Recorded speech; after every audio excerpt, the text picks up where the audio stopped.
Pinaiwasan ang disgrasya sa trastasyon at pagpumasawi sa kasagsagan ng trastasyon ngayong taon. Ang isa sa mga biktima ng gulungan ng andas. Nakatutok si John Consulta.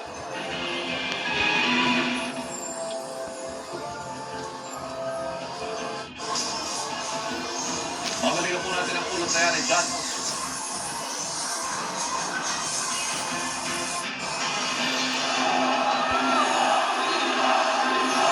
Taon-taon, dagat Wow! ang eksena sa pista ng Poong Jesus Nazareno tulad ng kastasyon kahapon. Marami ang hinimatay, tulad ng ihos na hinimatay habang nasa loob ng andas. Happy Halloween! Sa Banana National Capital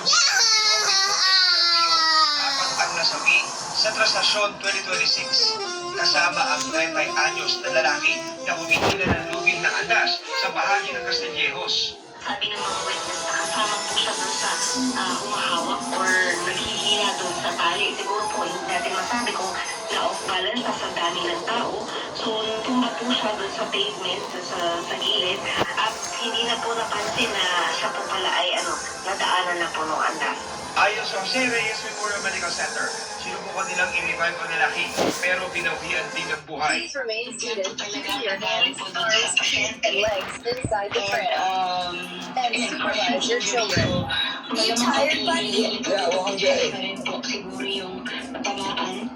Kaya very damage po yung katawan. Meron pong parang pasa na nakita dito sa may kalabagi ng katawan po. And then may mga bruising dito sa may tiyan. So mukhang talaga nagulungan. And then flat na flat daw po yung tiyan. Kasi parang as if naman nadaanan ng something on top. Inatake naman sa puso ang dalawa pang demoto. Sa dalawang pong sugatan na isinugod sa JRRMMC, may ilang kailangang operahan.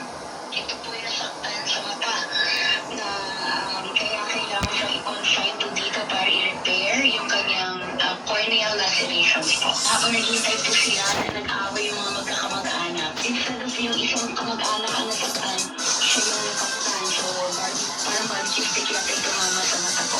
Meron pa yung mga patients na nagkaroon ng sugat sa paa. More condition kasi barefoot naman sila. So, nawala ng kuko, natanggalan ng big toe.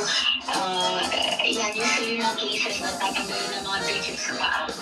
Sa tala ng DOH, 1,000 na itinong bilang ng mga demotong binigyan ng atensyon medikal. 390 sa mga ito ay sugatan, gaya ng nataganan ng kapwa ni Bundon na ipit ng bloom at nahulog sa pagkakyat sa andas. Ayos po sila sa mga pagkunan natin, injury ang mga kapaa. Pero nung pagkakahapon, pagkakagabihan, hilo na. So siguro napagod, kahaba ng posisyon. Kaya na, mga nangihilo, nangihintay, makahinga, paa. Kasi nakapaa sila dyan. Para sa GMA Integrated News, John Consulta. Natuto kami? Wait ako oras. Happy Halloween! At mas malawak. Paghiling ko sabay. Ako po si PR kanya. Ako po si Ivan Reyrina mula sa GMA Integrated News, ang News Authority ng Pilipinas. Nakatuto kami, Natuto kami, 24 oras. Up next, G-Flex G-Flex. on GTV. Ang paborito, Femine SPG, Stiko Kanubay, Akabay Gulam, ay kananang family sentem. Pinuay, kasal, sexual, war, adona, baladeko, salabaka.